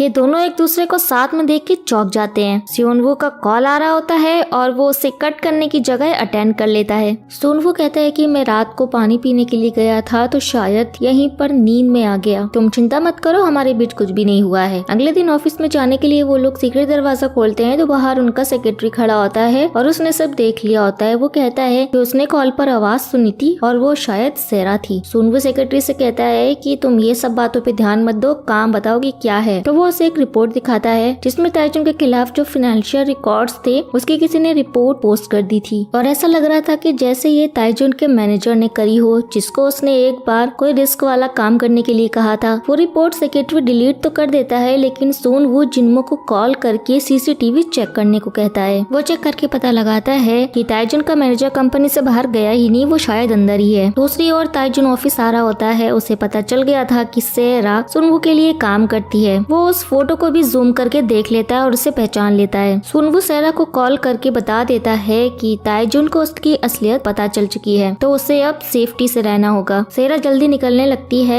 लेकिन ताइजुन उसका पीछा करने लगता है। तभी यहाँ पे सियोनवू हाउसकीपर की यूनिफॉर्म में एक ट्रॉली लेके जाता है और सेरा को गायब कर देता है। लेकिन गार्बेज कैन के अंदर से इतनी बदबू आ रही होती है कि ताइजुन अपनी नाक ही बंद कर लेता है। फिर सेरा उससे पूछती है कि उसने ये बदबू कहाँ से सेट की। तो सियोनवू डूरिया नाम का एक फल उसे निकाल कर दिखाता है जो बाहर से बहुत बदबू करता है, लेकिन अंदर का फल बहुत ही मीठा टेस्टी होता है। और अब ये दोनों ही हाउसकीपर बन के ताइजुन के मैनेजर को ढूंढने निकल जाते हैं। तभी यहाँ का क्लिनिक इंचार्ज इन दोनों को काम पे लगा देता है। इंचार्ज को लगता है कि इनका एक साथी काफी बीमार हो गया था, शायद उन्हीं ने इन दोनों को भेजा है। इंचार्ज इन दोनों को लिफ्ट में भी चढ़ने नहीं देता है। वो कहता है कि ये सब लिफ्ट हमारे लिए नहीं है। तो सेरा काफी गुस्सा होती है और सीईओ को खूब सुनाती है। अब सीईओ तो सियोनवू ही था। सियोनवू तो कहता है कि मुझे क्या पता था कि नीचे इतना सब कुछ चल रहा होता है, इस तरीके के रूल्स बनाए गए हैं। दूसरी तरफ ताइजुन को भी रिपोर्ट के बारे में पता चल जाता है। वो काफी गुस्से में होता है और वो अपने असिस्टेंट से कहता है उसे ढूंढने के लिए। वो सोचता है कि उसने कल उसे कुछ ज्यादा ही डांट दिया था, कहीं उसने गुस्से में तो ये सब नहीं कर दिया। दूसरी तरफ सियोनवू और सेरा ताइजुन के मैनेजर के ऑफिस को पूरी तरह से छान डालते हैं और उसके डेटा को भी कॉपी कर लेते हैं। तभी यहाँ पे ताइजुन का असिस्टेंट आ जाता है, वो भी उसे ढूंढ रहा था और बाहर आकर ये दोनों उसकी सारी बातें सुनते हैं। यहाँ उन्हें पता चलता है कि कल रात 10 बजे के बाद से किसी भी स्टाफ ने उसे नहीं देखा। सियोनवू कहता है कि शायद कहीं उस मैनेजर के साथ गलत तो नहीं हुआ है, क्योंकि उसकी सारी चीजें तो यहीं पर है, मतलब वो बाहर यहाँ से गया ही नहीं है। सेरा बताती है कि अंदर एक कॉफी कप था जिसको उसने जूम करके देखा तो उसमें पाउडर जैसी कोई चीज थी। सियोनवू घबरा के कहता है कि तुमने अपनी सुपर पावर यूज की, तुम्हारी तबीयत तो ठीक है ना? लेकिन सेरा कहती है कि थोड़ा पावर यूज करने से मुझे कुछ भी नहीं होता। दूसरी तरफ वो जिन्मो को कॉल करके उससे इन्फॉर्मेशन निकालने को कहता है। वो डाटा को देख के बताता है कि वो काफी बड़ा फ्रॉड किया करता था। उसकी टीम जो भी काम करती थी उसका क्रेडिट वो खुद ले लेता था। तभी यहाँ पे क्लिनिक इंचार्ज आके इन दोनों को बाथरूम की सफाई करने के लिए भेज देता है और यहाँ अंदर टॉयलेट में इतनी ज्यादा बदबू आ रही होती है कि सियोनवू से तो वो सही ही नहीं जाती। अब जैसे तैसे ये दोनों दोनों टॉयलेट साफ कर देते हैं और इंचार्ज आके इन्हें शाबाशी देता है और कहता है कि लंच टाइम सिर्फ 30 मिनट का है, जल्दी खाकर आ जाना। ये दोनों भी चौंक जाते हैं। दूसरी तरफ ताइजुन का असिस्टेंट उसे बताता है कि वो मैनेजर यहाँ पर तो नहीं है, लेकिन वो कंपनी से निकला भी नहीं है, कुछ तो गड़बड़ लग रही है, हमें सर वांसु को बता देना चाहिए। लेकिन ताइजुन गुस्सा करता है कि हमें ये सारी चीजें उनके पास लेकर नहीं जानी चाहिए। वो काफी घबराया हुआ था कि अगर उसके पिता को उस रिपोर्ट का पता चलेगा तो वो तो उसे छोड़ेंगे ही नहीं। वो गुस्से में कोई चीज उठा के स्पीकर पे फेंकता है और सियोनवू का वो लगाया हुआ कैमरा गिर जाता है। जिन्मो यहाँ पे काफी डर गया होता है कि कहीं वो उसे देख न ले। इस तरह से वो ड्रेस बदल के उसके रूम में जाता है। दूसरी तरफ सियोनवू और सेरा भी लंच करने के लिए आए होते हैं, लेकिन यहाँ पे भी बहुत ज्यादा स्मेल आ रही होती है। वो कहता है कि आप यहाँ पे कैसे खाना खाते हैं, ऊपर कैफेटेरिया में जाकर के क्यों नहीं खाते। वो कहता है कि हम वहाँ पर अलाउड ही नहीं है, हमें तो यहीं बैठकर खाना पड़ता है। दूसरी तरफ किम सियोनवू की कंपनी में आई होती है और यहाँ पे वो जिन्मो को देख लेती है। जिन्मो ताइजुन के ऑफिस में पहुंच जाता है, ये बहाना बनाकर कि उसका सिस्टम क्रैश हो गया था तो वो उसे ठीक करने के लिए आया है और वो अब तुरंत अंदर आके कैमरा निकाल लेता है। तभी यहाँ पे ताइजुन का असिस्टेंट भी पहुंच जाता है, लेकिन तभी यहाँ पे किम आ जाती है अपने बंस लेकर। किम समझ जाती है कि जिन्मो किसी मुसीबत में है, वो जानबूझ के कॉफी गिरा देती है। इसी बीच जिन्मो यहाँ से मौका पाके निकल जाता है। सियोनवू और सेरा एक मीटिंग रूम में आते हैं जहाँ पे आज इम्पोर्टेंट मीटिंग होने वाली होती है। सेरा बाहर जाती है तो एक स्टाफ को देखती है और इसे ऐसा लगता है कि उसने उसे कहीं देखा है। दूसरी तरफ ताइजुन सीसीटीवी पर सेरा को ढूंढ रहा है कि वो कहाँ गई और एक कैमरे में वो दिख जाती है। सेरा मैनेजर की टीम की बातें सुनने लगती है। वो आपस में सब बोल रहे होते हैं कि ताइजुन के साथ तो ऐसा ही होना था, वो इतना एरोगेंट जो था। वो सब कह रहे होते हैं कि हमें तो बस यही चाहिए कि ताइजुन और उसके मैनेजर के बीच झगड़ा हो जाए और उसे काम से निकाल दिया जाए। यहाँ पे ताइजुन भी पहुंच जाता है और वो सेरा को देख लेता है। वो भागने लगती है और लेडीज बाथरूम में जाके छुप जाती है। लेकिन ताइजुन वहाँ पे भी पहुंच जाता है। वो गुस्से में उसे पकड़ के पूछता है कि तुम्हारा और सियोनवू का चक्कर क्या है, लेकिन सियोनवू पीछे से आके उसे बेहोश कर देता है और फिर उसे वहाँ पे बांध के बाहर नोटिस लगा देता है कि ये टॉयलेट इस्तेमाल करने के लायक नहीं है। तभी वो हाउस कीपर इंचार्ज के पास कॉल आ जाती है। जो हाउस कीपर बीमार हो गया था कि हमारे सारे हाउस कीपर्स बिजी हैं तो हम किसी को भेज नहीं पाएंगे, आप कहीं और से अरेंज कर लीजिए। इंचार्ज चौंक जाता है कि आखिर ये दो लोग कौन हैं और ये जाके उससे पूछते हैं कि वो कौन है। लेकिन इतने में सियोनवू का सेक्रेटरी आ जाता है। वो समझ जाता है कि ये सियोनवू है और यहाँ पे इन दोनों को बचा लेता है। सियोनवू कहता है कि इस कंपनी में मेरे पीठ पीछे कितने बड़े बड़े घोटाले हो रहे हैं और यहाँ पे हाउस कीपर्स के साथ कितना बुरा बर्ताव किया जा रहा है। जहाँ ये लोग खाना खाते हैं वहाँ पर पता है कितना गंदा और बदबू आती है। मैंने तो ये रूल्स नहीं बनाए थे, तो फिर कौन है ये जो भेदभाव कर रहा है। लेकिन सेक्रेटरी कहता है सर मैंने ये सब नहीं किया, आप मुझे ऐसे मत देखिए, ये सब ताइजुन का किया कराया है। अब इन दोनों ने पूरी कंपनी में सब काम करने के साथ जो भी इंफॉर्मेशन कलेक्ट की थी उसे ये लोग मीटिंग में लेकर जाते हैं और यहाँ पे जो इवेंट मैनेजमेंट का स्टाफ होता है उसे बाहर भेज देते हैं। तभी यहाँ पे सेरा एक औरत को रोकती है जो कि इस इवेंट मैनेजमेंट की टीम मैनेजर है। पूछताछ करने पर पता चलता है कि ये पहले इसी कंपनी में काम करती थी। ये ताइजुन के मैनेजर की असिस्टेंट मैनेजर थी, लेकिन उसने इनके सारे प्रोजेक्ट का क्रेडिट खुद ले लिया था और इसे नौकरी से निकाल दिया और उसी का बदला लेने के लिए ये ताइजुन के सारे घोटालों का पर्दाफाश करना चाहती थी और इसीलिए मीटिंग के दौरान उसका खुलासा करने का फैसला किया। ऐसे करके ताइजुन को तो फंसना ही था, साथ में उसका मैनेजर भी फंसता क्योंकि उसने ताइजुन का साथ दिया था। सियोनवू कहता है कि तुम्हारे साथ जो हुआ उसके लिए कंपनी की तरफ से मैं माफी मांगता हूँ और तुम्हें मैं वापस अपॉइंट करता हूँ। फ्लैशबैक में देखते हैं कि जो कुछ भी किया था इसी लेडी ने किया था और जो पेटी उसने उस हाउसकीपर के साथ रखवाई थी उसी के अंदर मैनेजर है। ताइजुन का मैनेजर ना सिर्फ इन सब में शामिल था बल्कि अपने लेडी स्टाफ से मिसबिहेव भी करता था। अब सियोनवू और ये लोग जाके उस बॉक्स को खोलते हैं जिसके अंदर से मैनेजर निकलता है। दूसरी तरफ सियोनवू और सेरा ने ताइजुन को टॉयलेट में बंद करके रखा हुआ था। इसे भी होश आ गया था। उसके हाथ बंधे होते हैं और सर पे एक टॉय रखा होता है। जैसे तैसे करके बाहर निकलता है और लड़कियां उसे देख के बहुत चिल्लाती हैं। अब ताइजुन को पता चलता है उसके असिस्टेंट से कि उसका मैनेजर पकड़ा गया है और उससे पूछताछ चल रही है। इतने में यहाँ पे इंस्पेक्टर आ जाते हैं। वो अपनी कंप्लेन देने लगता है, लेकिन इंस्पेक्टर बोलते हैं कि हम तो तुम्हें ही अरेस्ट करने आए हैं। अब ताइजुन सेरा को पकड़ लेता है, लेकिन तभी यहाँ पे सियोनवू आ जाता है और वो कहता है कि अगर सेरा को टच भी करोगे तो तुम पर भी पुलिस कंप्लेन कर दूंगा। अपने मैनेजर के साथ मिलके तुमने बहुत बड़ा घोटाला किया है इस केस में। अब वो उसे एक कमरे में लेके आता है। वो उस नेकलेस की फोटो दिखाकर पूछता है कि इसके बारे में तुम क्या जानते हो, लेकिन ताइजुन कहता है कि ये क्या है और मुझे क्यों दिखा रहे हो ये सब। लेकिन सियोनवू कहता है कि मुझे पता है कि तुमने मॉडल ओरा के साथ क्या क्या किया और ये नेकलेस भी तुम्हारे पास है। लेकिन इस पर ताइजुन गुस्सा हो जाता है कि तुमने इस कंपनी पे कब्जा करके रखा है, इसमें मेरा और मेरे पिता का भी हक है। फिर सियोनवू अपनी सेक्रेटरी को बुला के कहता है कि हाउस कीपर्स को दूसरे एम्प्लॉयज की तरह फूड देने का इंतजाम करो और कल से वो लोग भी कैफेटेरिया में बैठकर खाएंगे सबके साथ। हाउस कीपर्स भी बहुत खुश होते हैं। सेरा और सियोनवू अब बैठे बातें कर रहे होते हैं। वो परेशान होता है कि ताइजुन की बातों से लगता है कि उसे तो कुछ भी नहीं पता इस हार के बारे में। अब सेरा सियुनवो को खींच के एक रेस्टोरेंट में ले जाती है। सियुनवो यहाँ पर उसे अपने पास्ट के बारे में कुछ बताने लगता है। तब सेरा भी अपने उस सपने के बारे में बताती है। वो उसे बताती है, मुझे ऐसा लगता है कि तुम्हारी माँ उस ऑर्फनेज में आई थी, लेकिन उस सपने का मतलब मुझे समझ नहीं आता। और यहाँ पे ये लोग ड्रिंक कर लेते हैं। दूसरी तरफ ताइजुन अपने पिता के पास जाके उनसे पूछता है कि सियुनवो उससे किसी नेकलेस के बारे में पूछ रहा था, और ये सुनते ही वॉन्सो का चेहरा एकदम से बदल जाता है। दूसरी तरफ सियुनवो और सेरा के घर के पास पहुंच जाते हैं। सियुनवो सेरा को यहाँ से भेज देता है और कुछ लोग सियुनवो के पास आते हैं। ये लोग सियुनवो पर चाकू से हमला कर देते हैं और सेरा ये सब देख के उसके पास भागी चली आती है। अब वो गुंडे सियुनवो को उठा के ले जाते हैं। सेरा भी उन्हें फॉलो करने लगती है। सेरा जिन्मो को कॉल करती है जो कि किम के साथ होता है। वो उसे सियुनवो के साथ क्या क्या हुआ सब बताती है। अब जिन्मो और किम भी गाड़ी में बैठ के निकल जाते हैं। जिन्मो अपने लैपटॉप पर सियुनवो का मोबाइल लोकेशन ट्रैक करने लगता है। सियुनवो चुपके से जिन्मो को कॉल भी करता है। इतने में गैंग का आदमी देख लेता है और उसके हाथ से फोन छीन लेता है। वो लोग उसे एक बिल्डिंग में ले गए थे। सेरा ने अपनी पावर से जूम करके उन्हें देख लिया था। दूसरी तरफ ताइजुन अपने पिता को बताता है कि उसने सियुनवो को रास्ते से हटाने के लिए एक गैंग की मदद ली है। ये सुन के वांसो काफी शॉक हो जाता है और उसे काफी सुनाता भी है। गैंग लीडर ताइजुन को कॉल करके कहता है कि उन्होंने सियुनवो को किडनैप कर लिया है और उन्होंने उसे चाकू भी मारा। ताइजुन उन पे गुस्सा करता है कि उसने उसे सिर्फ किडनैप करने के लिए कहा था। इतने में वांसो फोन छीन कर उस गैंग लीडर से बात करता है। अब वांसो असिस्टेंट को गैंग लीडर के पास भेज देता है और दूसरी तरफ ये तीनों भी खिड़की से झांक रहे होते हैं। जिन्मो यहाँ पे काफी सारे इक्विपमेंट्स देखता है और तीनों पेस्टिसाइड स्प्रे करने वाले वर्कर्स की तरह वहाँ पर घुसते हैं और यहाँ पर अंदर ये गैंग लीडर सियुनवो को मारने वाला है। उसने ये प्लान बनाया है कि सियुनवो को जान से मार कर वो ताइजुन को धमकाएंगे और काफी सारा पैसा लेंगे। सियुनवो को अब होश आ जाता है और वो उस गैंग लीडर से पूछता है कि तुम्हें मेरी जान लेने के लिए किसने कहा है और तुम्हें कितना पैसा मिलने वाला है। सियुनवो उससे कहता है कि मैं तुम्हें 5 करोड़ दूंगा, तुम्हारा ये गैंग भी सेटल्ड हो जाएगा, मुझे बस यहाँ से जाने दो। इतने में ये तीनों भी यहाँ पे पहुँच जाते हैं और ये लोग सियुनवो को पानी से भरे टैंक पे बंद कर देते हैं। ये तीनों लोग अपने अपने तरीके से इनसे लड़ने लग जाते हैं। जिन्मो अब सियुनवो को टैंक से बाहर निकाल देता है। सेरा उसे लेके बाहर निकलती है और गैंग भी उनके पीछे लगी होती है। सियुनवो सेरा को दूसरी तरफ भगाता है और खुद दूसरी तरफ और अचानक एक गड्ढे में गिर जाता है। गैंग वहाँ पे झांकती है लेकिन वो उन्हें दिखाई नहीं देता। तभी ये लोग पुलिस की कार का सायरन सुन के भाग जाते हैं। सेरा भी उस गड्ढे में देखती है लेकिन उसे सियुनवो कहीं नजर नहीं आता। वो नीचे जाकर भी देखती है लेकिन उससे कुछ नहीं मिलता। तभी असिस्टेंट वॉन्सो को कॉल करता है कि सियुनवो की बॉडी नहीं मिल रही। अब असिस्टेंट उस गैंग लीडर और उस गैंग को अकेला ही पीट देता है। वो उस गैंग लीडर से कहता है कि चाहे मुश्किल हो चाहे नामुमकिन हो, लेकिन कुछ भी करके तुम्हें सियुनवो को जिंदा या मुर्दा पकड़ के लाना होगा। दूसरी तरफ सेरा भी काफी परेशान होती है और पुलिस वाले कहते हैं कि आप लोग घर जाइए, हम इस जगह को अच्छे से देखेंगे और जब सियुनवो मिल जाएगा तो आपको खबर कर देंगे। अब ये लोग घर पहुंच जाते हैं और टीवी में देख रहे होते हैं। न्यूज में दिखाया जा रहा था कि सियुनवो बहुत ऊंचाई से गिरा था और उसके जिंदा बचने की कोई गुंजाइश नहीं है, लेकिन उसकी बॉडी अभी तक नहीं मिली। सेरा कहती है कि हम लोग यहाँ पे बैठे क्यों हैं, हमें जाके सियुनवो को ढूंढना चाहिए। लेकिन जिन्मो कहता है कि तुम थोड़ा सब्र करो, मुझे लगता है कि वो बच गया है और वो मुझे जरूर मैसेज करने वाला होगा। लेकिन अब सेरा से रहा नहीं जाता और वो खुद उसे ढूंढने के लिए निकल जाती है। जिन्मो भी दूसरी तरफ काफी दुखी होता है कि उसके बेस्ट फ्रेंड के साथ कहीं कुछ हो ना गया हो और तब उसे एक मेल आता है जो किसी कोड लैंग्वेज में था और अब जब वो उसे डिकोड करता है तो उसे पता चलता है कि ये ईमेल उसे सियुनवो ने भेजा है। अब वो सेरा को बताने जाता है लेकिन सेरा यहाँ नहीं होती। जंगल में सेरा सियुनवो को ढूंढ रही होती है और अपने सुपर पावर से जूम कर करके देखती है एक एक कोने को। वहाँ उसे एक खून दिखता है। वो देखती है कि सामने से गैंग आ रहा है जो कि सियुनवो को ही ढूंढ रहे हैं। तभी सियुनवो पीछे से सेरा का मुंह बंद करके उसे खींच लेता है। अब वो उसे बस में बैठा के कहीं लेकर जा रहा होता है और यहाँ पर भी ये दोनों झगड़ा करने लग जाते हैं और सियुनवो उसे अपनी सीक्रेट जगह पे ले जाता है। सियुनवो की माँ अक्सर यहाँ आया करती थी, वो 20 साल बाद यहाँ पे आया है। यहाँ पर आने से उसे अपनी माँ की याद आती थी इसलिए वो यहाँ नहीं आता था। सियुनवो कहता है कि हमें यहीं रह के पता लगाना होगा कि कौन मुझे मारना चाहता है। दूसरी तरफ सियुनवो का सेक्रेटरी ये न्यूज देखकर बहुत इमोशनल हो जाता है। वो अपने आप से कहता है कि मुझे पता है कि आप जरूर कहीं पर छुपे हुए हैं और आप टाइम आने पे जरूर आएंगे। वो सियुनवो के कमरे में जाके सीक्रेट दरवाजा खोलता है। एक एक करके वो सब बुक्स हटा देता है और वो दरवाजा खुल जाता है। अब सेक्रेटरी बेसमेंट में पहुंच जाता है। यहाँ पे तो जिन्मो और किम पहले से मौजूद थे।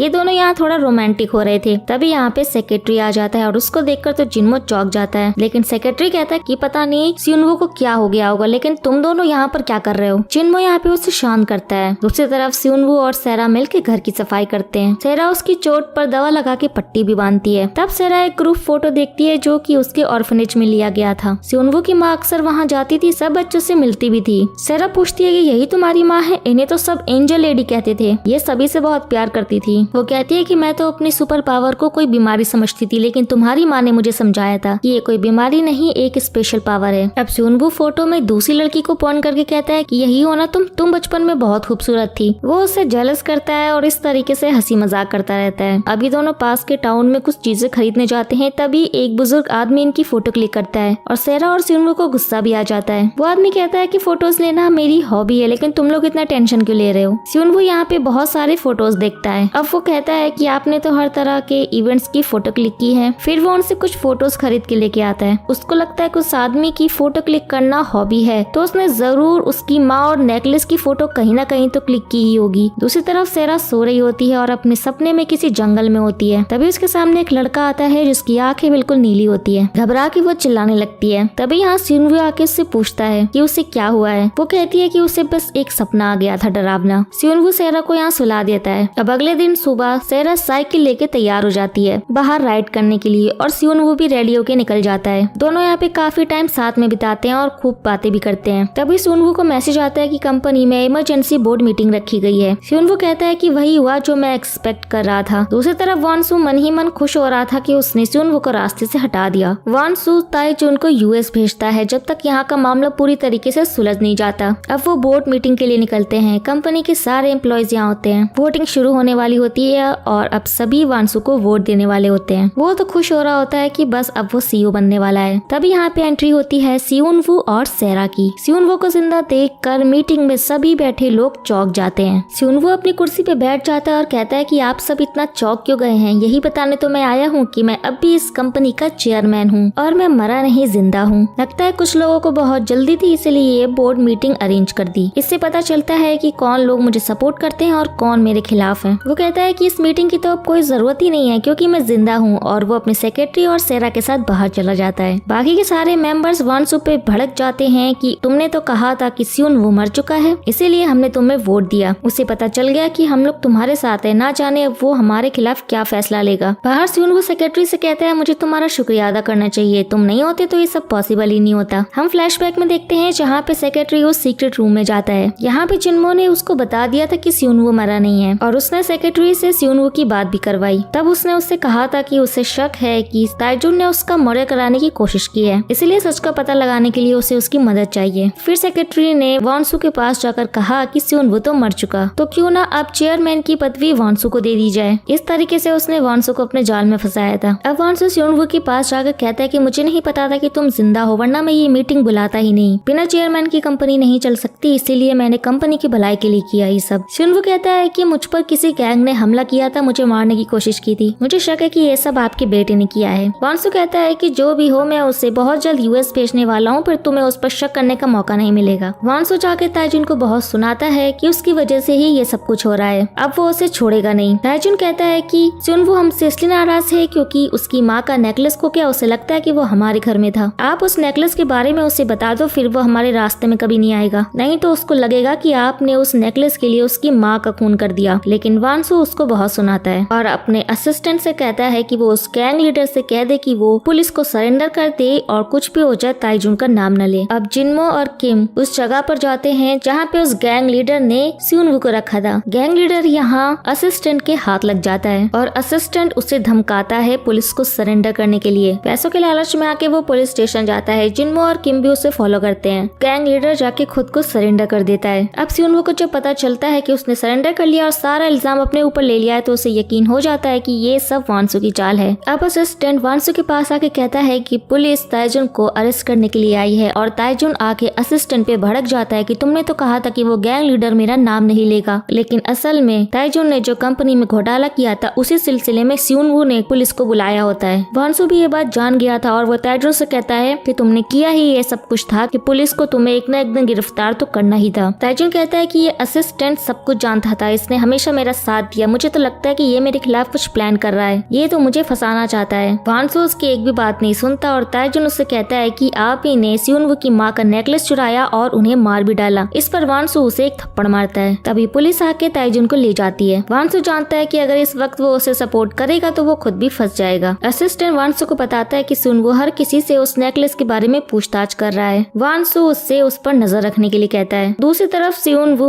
ऑर्फनेज की फोटो देख रहा होता है जिसमें उसकी माँ भी होती है और वो सोचता है कि उसकी माँ को पहले से पता था कि सेरा के पास कोई सुपर पावर है। वो फोटो में अपनी माँ से बात कर रहा होता है। फोटो में देखकर वो स्माइल करता है और कहता है कि बचपन में भी सेरा कितनी क्यूट थी। सेक्रेटरी सियोन वू के पास दौड़ा चला आता है। सियोन वू ने गाँव में उस फोटोग्राफर से काफी सारे फोटो लिए थे। उनमें से एक फोटो में वानसू और उसके पास कोई खड़ा होता है। सियोन वू ने सेक्रेटरी से पूछा था कि उस आदमी का पता लगा वानसू के साथ कौन खड़ा है। सेक्रेटरी बताता है कि वो आदमी 20 साल पहले वानसू का ड्राइवर हुआ करता था और उसका एड्रेस भी पता लगा लिया। वो सेरा को लेके उस एड्रेस पे जाता है लेकिन यहाँ पर कोई नहीं था। ये लोग सोचते हैं कि शायद ये एड्रेस गलत है। अब ये लोग थोड़ा ऊंचाई पे जाते हैं। सेरा यहाँ पे अपनी सुपर पावर यूज करके जल्दी पता लगाना चाहती है लेकिन सियोन वू उसकी आंखें बंद कर देता है और कहता है कि पावर को यूज मत करो वरना तुम्हारी जान को खतरा हो सकता है। सेरा कहती है कि तुम्हें मेरी इतनी फिक्र कब से होने लगी, लेकिन सियोन वू कहता है कि तुम मेरी असिस्टेंट हो, अगर तुम बेहोश हो गई तो मेरा काम कौन करेगा। अब यहाँ पे दो लेडीज एक छोटी बच्ची को ढूंढ रही होती है। वो उन्हें उस बच्ची की फोटो दिखाते हैं। इसमें जो येलो कलर का बैलून था, सेरा और सियोन वू ने भी यही बैलून नीचे देखा था। बच्ची एक गड्ढे में होती है। सेरा उसे बाहर निकाल लेती है। उससे पूछने पर वो बच्ची बताती है कि सबने मिलके उसकी माँ को नीचे दफना दिया था। असल में इस बच्ची की माँ रिसेंटली एक्सपायर हो गई थी। वो कहती है कि वो अपनी माँ से मिलना चाहती थी, इसीलिए जमीन के अंदर जाने की कोशिश कर रही थी। सेरा उसे बहुत प्यार से समझाती है और उसे गले लगाती है। अब सियोन वू और सेरा को बहुत ढूंढने के बाद उस ड्राइवर का डोर नंबर दिख जाता है। अब ये लोग इस ड्राइवर से वानसू की फोटो दिखाकर पूछते हैं लेकिन वो घबरा जाता है। वो कहता है कि मैं किसी को कुछ नहीं बताऊंगा। तभी यहाँ पे वो बच्ची आती है जिसे सेरा ने गड्ढे से निकाला था। ड्राइवर तो चौंक जाता है कि तुम इसे जानती हो। असल में ये बच्ची इसे ड्राइवर की पोती है। ड्राइवर जब सुनता है कि इन दोनों ने इस बच्ची को बचाया था तो काफी इमोशनल हो जाता है। सियोन वू भी कहता है कि जिस तरीके से ये बच्ची अभी तरस रही है उसी तरह से 20 साल पहले अपनी माँ को खोकर मैं भी तरस रहा हूँ। आप जो कुछ भी जानते हैं प्लीज मुझे बता दीजिए। इतने में असिस्टेंट भी यहाँ पे पहुँच जाता है। ड्राइवर बहुत देर सोच कर बताता है कि उसे कोई घटना याद तो नहीं है लेकिन वानसू के कहने पर मैंने ऑर्फनेज के एक लड़के को स्पॉन्सर किया था। वानसू उस लड़के को यूएस भेजना चाहता था। वो लड़का कौन था और उसे वो यूएस क्यों भेजना चाहता था मुझे नहीं पता। सियोन वू अब उसे ऑर्फनेज का ग्रुप फोटो दिखाता है। अब ड्राइवर अच्छे से देखने के बाद एक लड़के को पहचान जाता है। वो कहता है कि यही है वो लड़का, इसका नाम शायद नामजियो है और उसे देखकर लगता है कि ये वही लड़का है जो सेरा के सपने में आता है। असिस्टेंट वानसू को बताने पहुंच जाता है कि सियोन वू आपके पुराने ड्राइवर के घर पहुंच चुका है और उसे नामजियो के बारे में भी पता चल गया है। ये सुन के वानसू चौंक जाता है। वानसू को ये सब बता के असिस्टेंट जाने लगता है तो वानसू उसे वापस बुलाता है। शायद उसे असिस्टेंट पर शक है। वो कहता है कि मेरे बेटे ने जो गलतियाँ की हैं वो सब कुछ तुम पहले से जानते थे लेकिन मुझे तुमने उस बारे में कभी कुछ नहीं बताया। तुम पहले से ये भी जानते थे कि सियोन वू के पास ताइजुन के खिलाफ सारे एविडेंस हैं। लेकिन वो कहता है कि वो कुछ नहीं जानता था और निकल जाता है। इससे वानसू को उस पर और शक होने लगता है। दूसरी तरफ इंस्पेक्टर को दिखाते हैं जो खुद ही उस ऑर्फनेज में पला बड़ा था। वो जान गया है कि वो जिस लेडी को एंजल लेडी कहते थे वो असल में सियोन वू की माँ थी। उसकी असिस्टेंट बताती है कि सियोन वू अपनी माँ का नेकलेस ढूंढ रहा है। इंस्पेक्टर को भी लगता है कि शायद उस नेकलेस का ताइजुन के साथ कोई ना कोई कनेक्शन तो है। वानसू अब अपने बेटे ताइजुन से मिलने जाता है जो कि जेल में बंद है। वो कहता है कि मैंने अपने लॉयर से बात कर ली है, वो जल्दी तुम्हें बेल दिलवा देगा, फिर तुम यूएस चले जाना। ताइजुन कहता है कि वो असिस्टेंट वफादार लगता है लेकिन वो धोखेबाज है। मुझे यकीन है कि वो आपकी पीठ पीछे जरूर कुछ ना कुछ कर रहा है। दूसरी तरफ सियोन वू ने जो भी एविडेंस कलेक्ट किए थे उन्हें देखकर वो नामजियो की फोटो को देखता है। अब जिनमो कहता है कि ये तो 20 साल पहले की बात है, हमें ये नहीं पता है कि इस टाइम ये कहाँ पर होगा। ये इसके बचपन की फोटो है। प्रोग्रेशन सॉफ्टवेयर से अगर ये पता लगाया जाए कि अब कैसा दिखता है तो उसमें थोड़ा वक्त लगेगा। अगले सीन में सियोन वू और सेरा ऑर्फनेज जाकर नामजियो के बारे में पूछताछ करते हैं। यहाँ पे इंचार्ज नहीं होती है तो वो उसके बारे में कुछ ज्यादा नहीं जानती, लेकिन वो नामजियो का एक डॉक्यूमेंट देती है और कहती है कि शायद इंस्पेक्टर को इसके बारे में कुछ पता होगा। इसके बाद सियोन वू बच्चों के साथ खेलने लगता है और फिर ऑर्फनेज की इंचार्ज सेरा से कहती है कि तुम्हारा बॉयफ्रेंड तो काफी अच्छे नेचर का है। सेरा कहती है कि वो मेरा बॉयफ्रेंड नहीं है, मैं सिर्फ उसकी कंपनी में काम करती हूँ। दूसरी तरफ नामसू को असिस्टेंट पर शक भी हो गया था, इसलिए वो उसके घर पे पहुंच जाता है। कुछ कंपनी के टॉप सीक्रेट फाइल्स यहाँ पे रखे होते हैं। वो पूरे कमरे में देखता है तो उसे एक फोटो मिलती है और उसे देखकर वो शॉक हो जाता है। इस फोटो में खुद वानसू होता है जिसमें उसने ऑफिस के कलीग से प्यार का नाटक किया था और उससे वो प्रेग्नेंट हो गई थी और उसी का बेटा है ये असिस्टेंट। तब असिस्टेंट घर आता है तो वो अपने बेड को देख के समझ जाता है कि कोई तो यहाँ पर बैठा था। असिस्टेंट को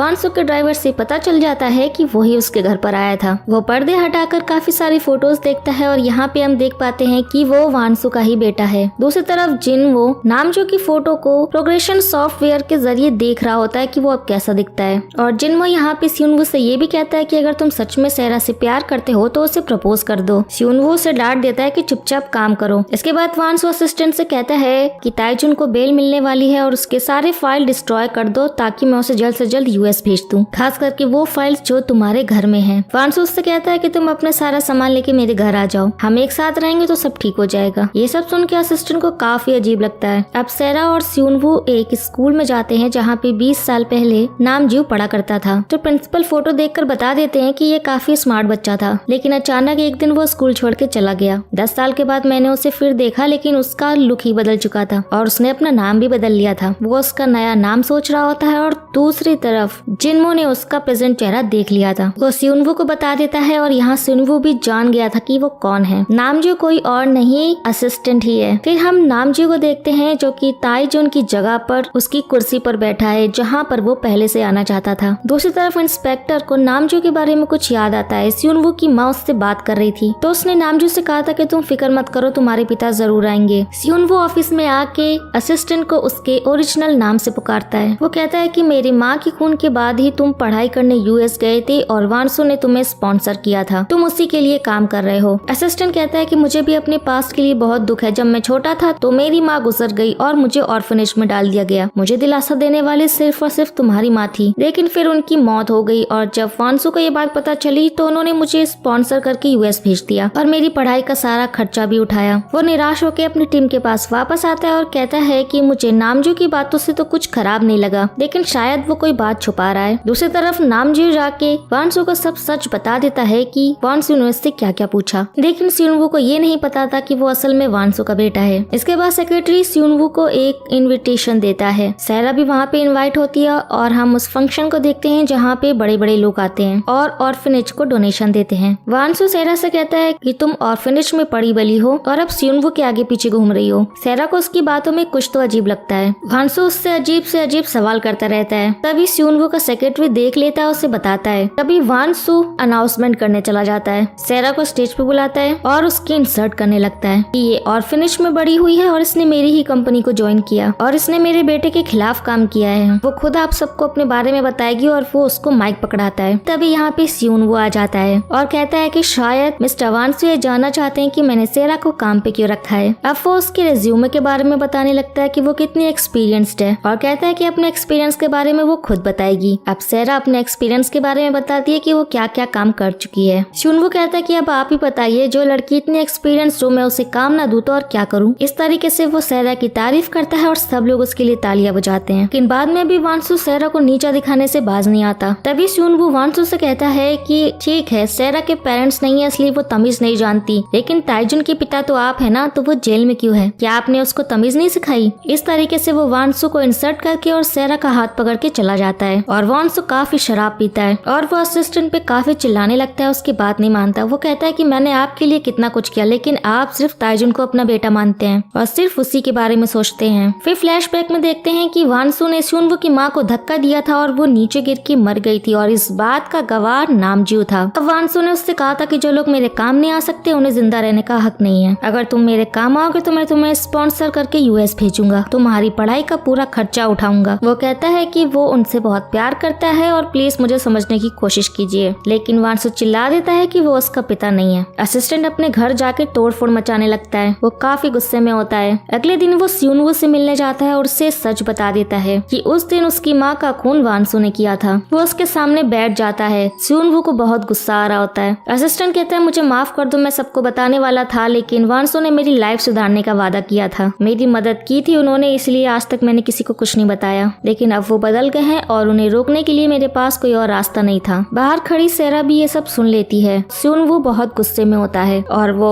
नामज्यू से कहता है कि इससे पहले मैं तुम्हारी जान ले लूं, तुम निकल जाओ यहाँ से। अब वो गुस्से में वानसू के ऑफिस की ओर जाने लगता है, लेकिन सेरा उसे पीछे से रोक लेती है। सेरा उसे समझाती है कि जल्दबाजी में उसे कुछ नहीं करना चाहिए, उसे ठंडे दिमाग से सोचना चाहिए, लेकिन वो नहीं रुकता और अपनी गाड़ी लेके वानसू के घर पहुँचता है। और जब पहुँचता है तो वो देखता है कि वो काफी सारी नींद की गोलियां लेकर बेहोश पड़ा है। उसके पास एक नोटिस होता है जिसमें उसने टाइपिंग करके रखा होता है कि उससे अपना गिल्ट अब और बर्दाश्त नहीं होता। पर स्यूनवू कहता है कि मैं तुम्हें इतनी आसानी से मरने नहीं दूंगा और वो उसे हॉस्पिटल पहुंचा देता है। कुछ देर बाद सेरा आती है और वो उसका दुख समझती है है। वो उससे कहती है कि मैं तुम्हारे हर स्ट्रगल में तुम्हारा साथ दूंगी और वो यहाँ पे स्यूनवू को प्रपोज भी करती है। अब हम देखते हैं कि डॉक्टर्स ने वानसू की जान बचा ली थी। स्यूनवू को शक होता है कि जब वो वानसू के घर गया था तो नींद की गोलियों के साथ कुछ और हेल्थ टैबलेट्स भी पड़ी थी। वो सोचता है कि अगर वानसू अपने किए पर पछता रहा था और उसने नींद की गोलियां खाई थी तो उसने वो टैबलेट्स निकाल कर क्यों रखे थे, कहीं किसी ने उसे खुदकुशी करने पर मजबूर तो नहीं किया। इसीलिए वो इंस्पेक्टर से मिलता है, उसे सारी बातें बताकर वो उसे टैबलेट्स भी देता है और उससे कहता है कि मुझे लगता है कि मेरी माँ का खून वानसू ने नहीं किया बल्कि किसी और ने किया है। अब ये केस 20 साल पुराना था लेकिन इंस्पेक्टर उसकी मदद करने के लिए मान जाता है। स्यूनवू का सीधा शक अब नामजू पर जाता है। उसी ने स्यूनवू को भड़काया था ये कह के कि वानसू ने ही उसकी माँ को मारा है। स्यूनवू को लगता है कि नामजू भी